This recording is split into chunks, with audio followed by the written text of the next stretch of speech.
Why so long? It's now been more than 150 weeks since Britain voted to leave the European Union. And yet, here we are, May 2019, still members of the EU, about to choose more MEPs for another European Parliament. What happened? To understand that, we have to go back to the beginning of the story, June 2016. 17.4 million people against 16 million people, the biggest single democratic upheaval in our political history. It took most of the Westminster establishment, the politicians, the civil servants, the journalists, the business leaders, entirely by surprise. It was a referendum called by David Cameron because he was under intense pressure inside the Tory party. He didn't think for a second that he could possibly lose it, but lose it he did. And for the following 33 months, Brexit derailed, dominated and in part distorted the course of British politics. I think the country requires fresh leadership. Once David Cameron had quit the leadership, his successor, Theresa May, who'd voted to stay in the EU, made it clear she was now determined to get Britain out. We face a time of great national change. But things went wrong for her very quickly after she called a snap election to increase her majority, but lost out through a poor campaign and enthusiasm for the new Labour leader Jeremy Corbyn, ending with no majority at all. Pulling the UK out of the customs union and single market without controversy, short-term economic loss or disruption was perhaps beyond any British government. What's your Brexit plan, Mr. Johnson? It was certainly impossible for Theresa May's weakened Tories without a majority and relying on Northern Irish unionists to get by. But for month upon month, this basic truth was obscured as voters looked on at an increasingly complex parliamentary battle with a mixture of sarcasm, irritation, anger, concern and eventually utter exhaustion. We need a second vote to get us out of this mess! But if the effects of the referendum on Westminster have been dramatic, the impact on the UK itself may turn out to be even more so. In Scotland, the ruling and strongly pro-EU Scottish National Party wondered whether Brexit gave them a second chance at an independence referendum of their own. And it is therefore a statement of the obvious that the option of a second referendum must be on the table. In Northern Ireland, pro-Europeans and many nationalist politicians saw Brexit as an opportunity for a so-called border poll, or a referendum on the reunification of Ireland. We can't have the undermining of the Good Friday Agreement. Neither of those have happened yet, but in both Ireland and Scotland, and to a lesser extent Wales, where Plaid Cymru are now discussing an independence referendum there, the Brexit vote has been portrayed as the product of a revived English nationalism. More than 2.5 years after that Brexit vote, Britain is still badly divided, two angry tribes still at war. And so we have to go back to that 2016 decision and ask why it happened. Our party system is splintering. Our public debate is getting ever more vituperative and violent. If there is to be any healing, the two tribes have to start to listen to each other, to show some mutual respect and empathy, and I know this is a big ask, even a little understanding. The really striking contrast is with the European referendum of 1975. Back then, Britain voted by a much larger margin to stay in the EU, the European Community, as it then was.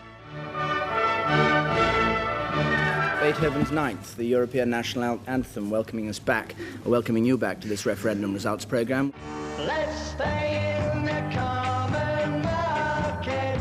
Then, as in 2016, the bulk of the political establishment was in favour of Europe. Is Europe stronger with Britain a member? Yes! Both Ted Heath, the defeated Tory Prime Minister who'd taken Britain in 2.5 years earlier, and the woman who deposed him, Margaret Thatcher, were in favour of Brussels. Come on, we want to jump operator. So are most of the Labour leadership, including the Prime Minister, Harold Wilson. We are committed by this decision to making a reality of the European institutions.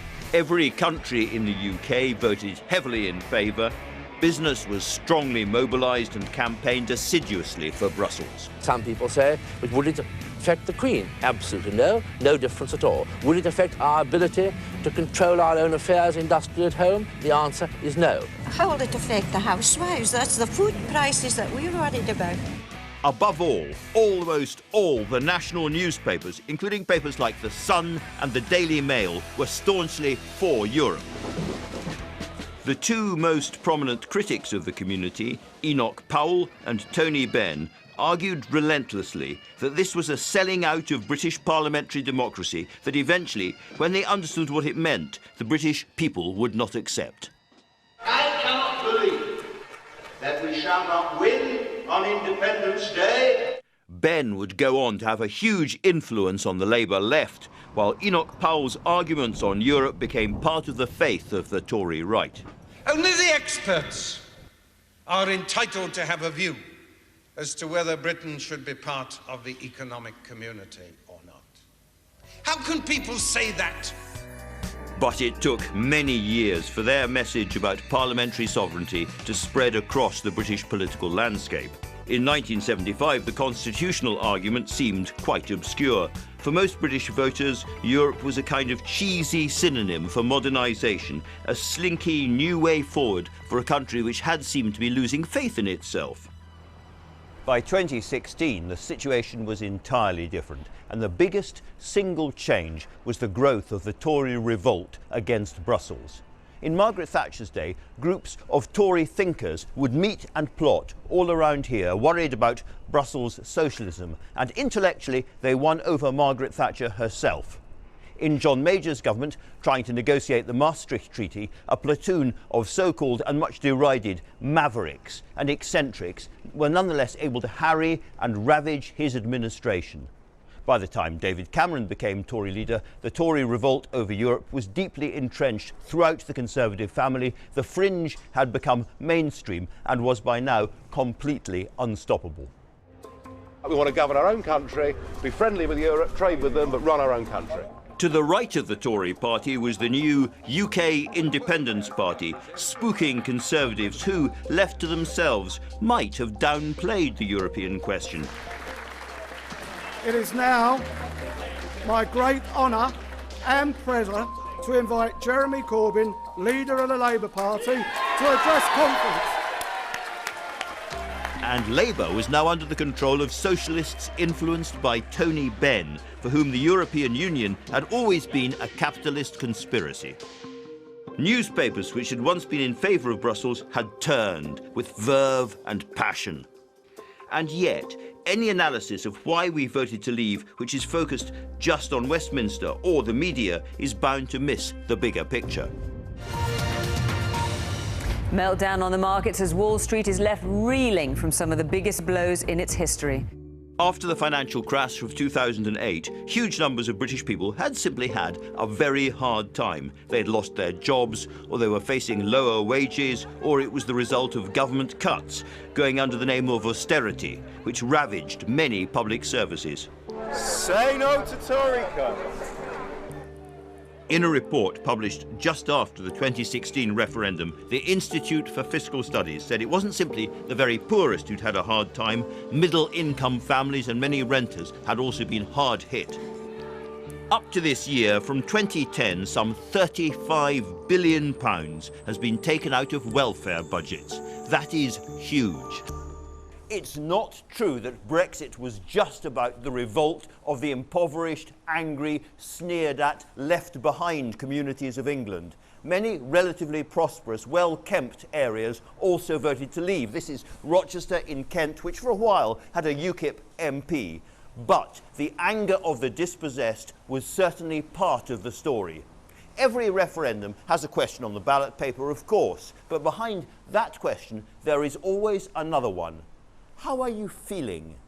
And if you ask that question, however politely, at the wrong moment, what you get is a kick up the bum. One of the big issues around which the referendum pivoted was immigration.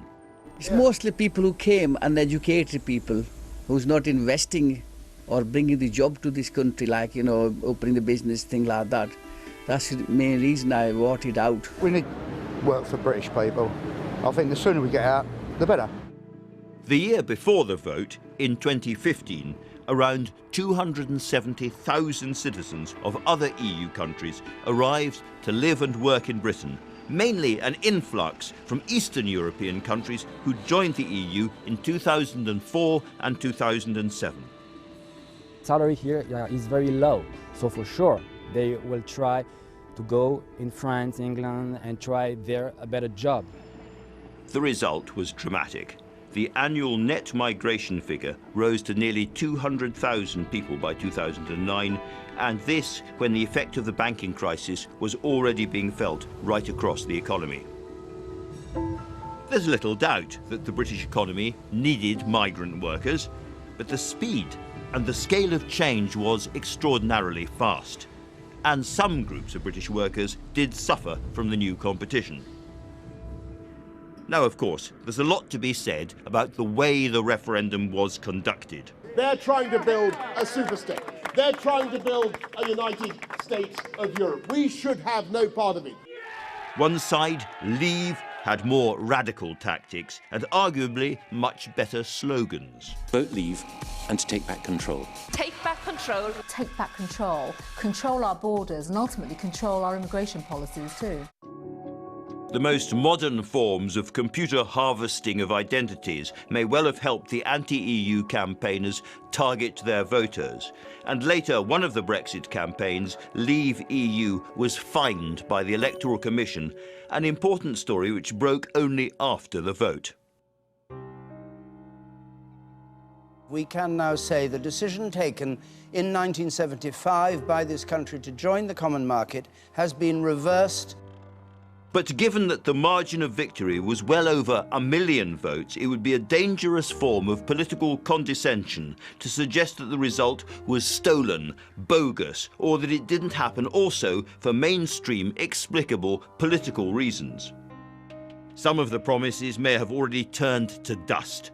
Heroic exaggerations and grimly overdone warnings came from both sides.